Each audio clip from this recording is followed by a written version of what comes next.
நபித்தோழர் கேட்கிறார், அல்லாஹ்வுடைய தூதரை, ஒரு பெண்மணி இருக்கிறார்கள், அந்த பெண் 5 நேர தொழுகையை நிறைவேற்றுகிறாள், ரமதானுடைய பகல் பொழுதில் நோன்பை நோக்கிறாள், அல்லாஹ்வுடைய பாதையில் தான தர்மங்களை செய்கிறாள், இரவில் நின்று வணங்குகிறாள். இப்படிப்பட்ட இபாதத்தில் ஈடுபட்டு கொண்டிருக்கக்கூடிய பெண் ஒரே ஒரு காரியம் செய்கிறாள். அந்த பெண்ணுடைய அந்த காரியத்தால் அந்த பெண்ணுடைய நிலைமை என்னவாக மாறும்? தொழுகையை நிறைவேற்றக்கூடிய, இரவுடைய வணக்கத்தை நிறைவேற்றக்கூடிய, நோன்பு நோக்கக்கூடிய அந்த பெண் செய்யக்கூடிய ஒரே ஒரு காரியம், தன்னுடைய அண்டை வீட்டாருக்கு நோவினை செய்கிறார். ரசூலுல்லாஹி ஸல்லல்லாஹு அலைஹி வஸல்லம் சொன்னார்கள், அந்த பெண் இரவு நேர தொழுகையை தொழுதாலும் நோன்பை வைத்தாலும் என்ன காரியத்தை செய்து கொண்டிருந்தாலும் அண்டை வீட்டாருக்கு நோவினை செய்யும் காரணத்தால் சொன்னார்கள், லா கைர ஃபீஹா, அந்த பெண்ணிடத்தில் எந்த நன்மையும் கிடையாது, அந்த பெண் நரகத்தை சார்ந்தவள் என்று. சுப்ஹானல்லாஹ். அந்த தொழுகை என்ன பலன் கொடுத்தது? அந்த நோன்பு என்ன பலன் கொடுத்தது? அந்த பெண் செய்த தான தர்மங்கள் என்ன பலனை கொடுத்தது? அல்லாஹ்வுடைய தூதரிடத்தில் மறுபடியும் அந்த நபித்தோழர் கேட்கிறார், அல்லாஹ்வுடைய தூதரே, இன்னொரு பெண் இருக்கிறாள், கடமையான தொழுகையைத்தான் தொழுகிறாள், ரமதான் மாதத்திலே கடமையான நோன்புகளைத்தான் நோக்கிறாள், இந்த பெண்ணால் யாரும் இந்த பூமியில் தொல்லை கொடுக்கப்படுவதில்லை, யாரும் இந்த பெண்ணால் தொல்லையை அனுபவிப்பதில்லை. ரசூலுல்லாஹி ஸல்லல்லாஹு அலைஹி வஸல்லம் சொன்னார்கள், ஹிய மின் அஹ்லில் ஜன்னah, இந்த பெண் சொர்க்கத்தை சார்ந்தவள் என்று. இந்த ஹதீஸ் எதை உணர்த்துகிறது? சொர்க்கம் செல்லுவதற்கு 5 நேர தொழுகையை ஜமாஅத்தோடு தொழ வேண்டும், அல்ஹம்துலில்லாஹ். ஆனால் இது மட்டும் எம்மை சொர்க்கத்திலே அழைத்து செல்லக்கூடிய காரியம் கிடையாது. இஹ்சானுடைய அமல்களில் ஏராளம் இருக்கிறது. அதில் ஒன்றை ஒருவன் வேண்டுமென்றே விட்டுவிட்டாலும் அந்த அமல் அவனை நரகத்திலே அழைத்து செல்லக்கூடிய பாதையாக மாறிவிடும். இஹ்சானை பற்றி பல விளக்கங்களை நாம் பார்த்தோம். ஒரு செயலை அழகாக்குதல், முழுமையாக்குதல், எக்ஸலன்ஸ். அதை விட அழகாக அந்த செயலை யாரும் செய்ய முடியாதபடி ஒரு செயலை அலங்கரித்து செய்தல், எந்த ஒரு பிரதிபலனையும் எதிர்பார்க்காமல் ஒருவருக்கு உதவி செய்தல், இப்படி பல விளக்கங்களை இஹ்சானில் பார்த்தோம். ஆனால் பெரும்பான்மையான அறிஞர்கள் இஹ்சானுக்கு கொடுத்த ஒரு விளக்கத்தை இதுவரை நாம் பார்க்கவில்லை. அது என்ன விளக்கம்? இஹ்சான் என்பது, ஒரு மனிதன் தன் இஹ்சானுடைய குணத்தை தன்னிடத்திலே சுமந்து கொண்டிருக்கிறான் என்பதற்கு அடையாளம் என்னவென்றால், அவன் தன்னோடு இருக்கக்கூடிய சக மனிதர்களை நடத்த வேண்டும், அவர்களிடத்திலே பழக்கங்களை வைத்துக் கொள்ள வேண்டும், அவர்களிடத்திலே நடந்து கொள்வதற்கு முயற்சிக்க வேண்டும். அவன் அல்லாஹ்விடத்திலே அவனுக்கு அல்லாஹ் எப்படி நடந்து கொள்ள வேண்டும் என்று அவன் விரும்புகிறானோ அப்படி. மீண்டும் சொல்கிறேன், சக மனிதர்களோடு பழக்க வழக்கங்களை அமைத்துக் கொள்ள வேண்டும். அல்லாஹ் ரப்புல் ஆலமீன் அவனிடத்தில் எப்படி நடந்து கொள்ள வேண்டும் என்று அவன் விரும்புகிறானோ அப்படி. புரிவதற்காக, அல்லாஹ் ரப்புல் ஆலமீன் என் மீது கோபப்படுவதை நான் விரும்புவேனா? யாராவது விரும்புவோமா? விரும்ப மாட்டோம். அல்லாஹ் ரப்புல் ஆலமீன் நமக்கு தண்டனையை கொடுப்பதை நாம் விரும்புவோமா? விரும்ப மாட்டோம். இப்படி அல்லாஹ்விடத்திலிருந்து நாம் எதையெல்லாம் விரும்ப மாட்டோமோ, எதையெல்லாம் விரும்புகிறோமோ அதை மக்களுக்கு செயல்படுத்துதல், அதான் இஹ்சான். அல்லாஹ்வுடைய தூதர் ஸல்லல்லாஹு அலைஹி வஸல்லம் உடைய ஹதீஸ்களை பார்த்தால் நமக்கு இது புரியும். அல்லாஹ்வுடைய தூதர் ஸல்லல்லாஹு அலைஹி வஸல்லம் சொன்னார்கள், வமன் கான ஃபி ஹாஜத்தி அஹீஹி கான அல்லாஹு ஃபி ஹாஜத்திஹி, யார் ஒருவன் தன் சகோதரனின் தேவையில் பங்கு கொள்கிறானோ அவனுடைய தேவையில் அல்லாஹ் பங்கு கொள்கிறான். இப்ப அல்லாஹ் என்னுடைய தேவையில் பங்கு கொள்ள வேண்டும் என்றால் நான் என்ன செய்ய வேண்டும்? என் சகோதரனுடைய தேவையில் பங்கு கொள்ள வேண்டும். ரசூலுல்லாஹி ஸல்லல்லாஹு அலைஹி வஸல்லம் சொன்னார்கள், எந்த ஒரு முஸ்லிம் தன் சகோதரனுடைய சிரமத்தை நீக்குகிறானோ அல்லாஹ் நாளை மறுமையில் அவனுடைய சிரமத்தை நீக்குகிறான்.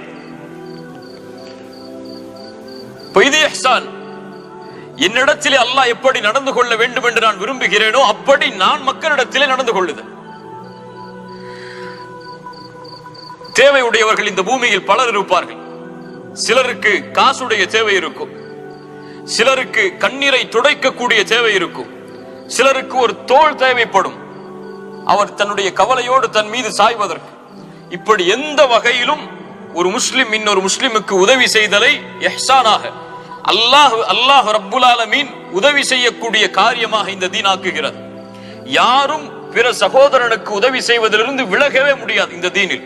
ரசூலுல்லாஹி ஸல்லல்லாஹு அலைஹி வஸல்லம் சொன்னார்கள், அழகிய ஹதீஸ், உன்சுர் அஹாக ஸாலிமன் அவ் மஸ்லூமன், உன் சகோதரன் அநீதம் செய்யப்பட்டவனாக இருந்தாலும் அநீதம் செய்பவனாக இருந்தாலும் உதவி செய்.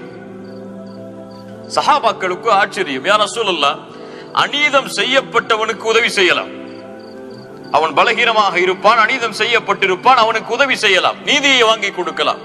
ஆனால் அநீதம் செய்பவனுக்கு எப்படி உதவி செய்வது?